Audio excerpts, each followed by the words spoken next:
New drop on the merch shop, folks. Some people might think this is in bad taste, but I don't think so, not at all. We gotta send a message out there that we will not cower, we will not give up, we will not be intimidated. And the best way to do that is to flaunt it. You missed, leftoids. Nice try. We'll see you in November. If you guys want to pick up the You Missed t-shirt, go to the link in the description and let everybody know you're standing with Trump.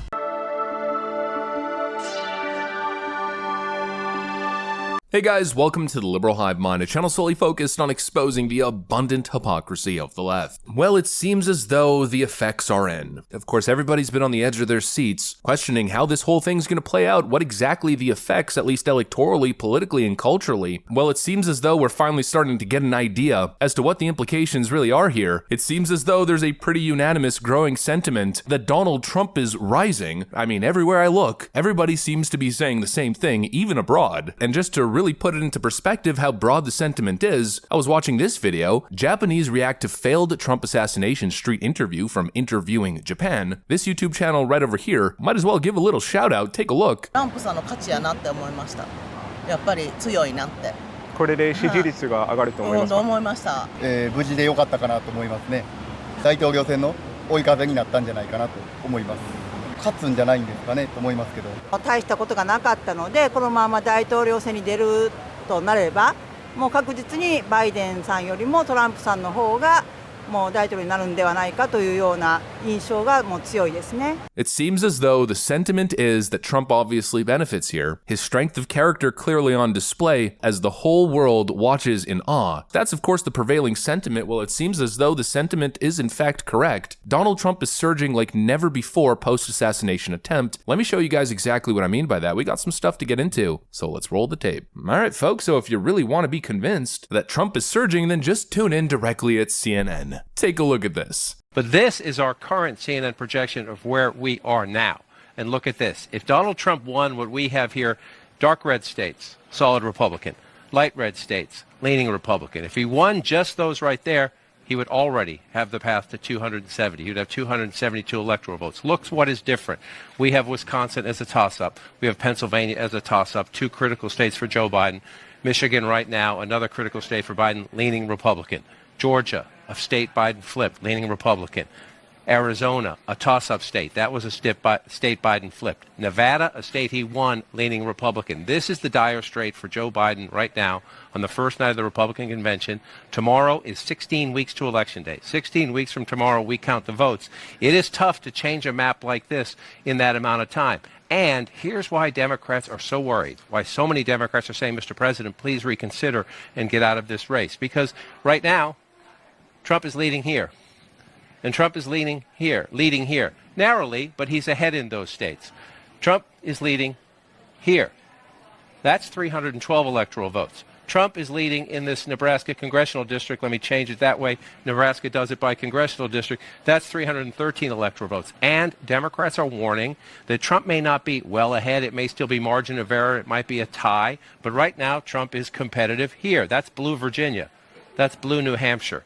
So the warnings to the White House are Donald Trump could conceivably, if the current dynamics in the race hold, get 330 or more electoral votes. That's what they believe. The potential of getting over 330 electoral votes. That's exactly what we've been saying, but it's now further solidified. You know, previously I was making a video and I said if we were to take the most bullish look here, if we were to simply give Trump all of the swing states that he's currently leading in, even if he's leading by, half a percentage point, if we just default all those states to him, which are clearly in contention and he's leading in, he should end above 338 electoral votes. I think the number of votes back then that I predicted was 338. Maybe not predicting, but I was suggesting that it's, on the higher end of possibility. Well, now it seems less like the higher end, and it seems like we're moving towards there as the kind of expected average. I'm not sure if I explained that very well, but hopefully you guys understand. What was the most bullish prediction might just be the baseline standard here, because Trump is surging in almost every single poll. We simply just go right to realclearpolitics.com, and we don't need to go into any of the specific or specialized pages. We could simply just stay on the front page and take a look at the side panel, and you pretty much get the cleanest overview that you're gonna get. This right here is the current outlook. RCP polling average, Trump leads by almost 3. That's in a head-to-head matchup. In a 5-way race, Trump leads by almost 4. In top battlegrounds, Trump leads by 4.3 across the board as an average. In favorability ratings, Trump leads by 4.3. In betting odds, it's not even freaking close. Trump's at 61.3% chance to win and Biden's at 7.8. The no toss-up prediction lands Trump squarely at 325 electoral votes. It's no surprise, I don't think it's controversial to say, so you pretty much get exactly where I'm coming from. I think it's undeniable at this point that Donald Trump is surging like never before. And not just in one category, across the board. And of course, we could get a better look at that if we delve into the top battlegrounds, which by the way has expanded, again, really putting things into perspective. At the start of this election, there were roughly 6 battleground states in contention. Now, of course, technically there's more battleground states than that, but we're talking about the places that are totally uncertain, real toss-up states. Places like Florida can be pushed out of the list. I think most pollsters in terms of the top battlegrounds were focused mostly on 6 states specifically. That's Arizona, Georgia, Michigan, Pennsylvania, Wisconsin, and North Carolina. Those are usually the states that pollsters are honed in on. But this election is changing so rapidly, Trump is surging so quickly across the board in so many different states that now included on the list is Virginia, Minnesota, and New Hampshire. And the reason this is happening is because of the latest The Hill/Emerson poll. Folks, this poll was brutal. If we delve into the state of Minnesota, for instance, the last 2 polls before the latest Hill/Emerson poll showed Joe Biden leading by +6 and +3 respectively in those 2 polls. Well, the latest one to hit now shows a tie, and that's right after the assassination attempt. This poll was conducted from the 13th to the 18th, with 1,000 registered voters in the state. And then if we do the exact same thing with the state of Virginia, for instance, the latest Emerson poll, this one was conducted purely by Emerson, not in partnership with The Hill, from the 13th to the 15th. Trump leads by 2, and that follows the latest VCU poll, showing Trump leading by 3. And that right there is a significant milestone in this election, because this marks the first time that Donald Trump is leading in the state of Virginia on the Real Clear Politics state polling average. It's exactly like I've been saying, especially over the last 3 months. Donald Trump is changing the electoral landscape in such a short period of time like no one has ever been able to achieve before, at least not in modern American history. What we are seeing here is truly incredible. Again, I'm going to say the same thing. Let's really put this into perspective. You know, just a month, 2 months ago, the idea that Trump would pull anywhere near 330 electoral votes was kind of an exaggeration, you know, a little bit naive, a little bit hopeful, but now it's seeming like the norm. The latest CNN poll is basically suggesting close to that, if not more than 330 votes, as you saw in the initial clip. And now this latest Emerson poll, which shows Trump up by 2 in Virginia, 7 in North Carolina, 7 in Arizona, 6 in Georgia, 5 in Nevada, 5 in Pennsylvania, 5 in Wisconsin, and 3 in Michigan. Well, if we were to directly extrapolate that data and represent it visually on what that means in terms of the electoral college map, well, it suggests Donald Trump getting 326 electoral votes. Look, I'm not going to jump the gun here. I'm not going to push too fast, too far. But if things continue to look like this, and this, and this, and this, well then call me crazy, but I might be willing to predict that Trump's electoral floor might be in the 300 plus electoral vote landslide range. People are rallying behind this man like I've never seen before. And again, like I mentioned in the intro, it's become a global phenomenon. Trump is officially a martyr. He's officially a hero. He is officially the face of the term American badass. The political trend is clear, at least for now. Anyways, that's pretty much what I got for you guys on this one. Hopefully you enjoyed it. If you did, make sure to leave a like and possibly subscribe. Thanks for watching, and I'll see you on the next one.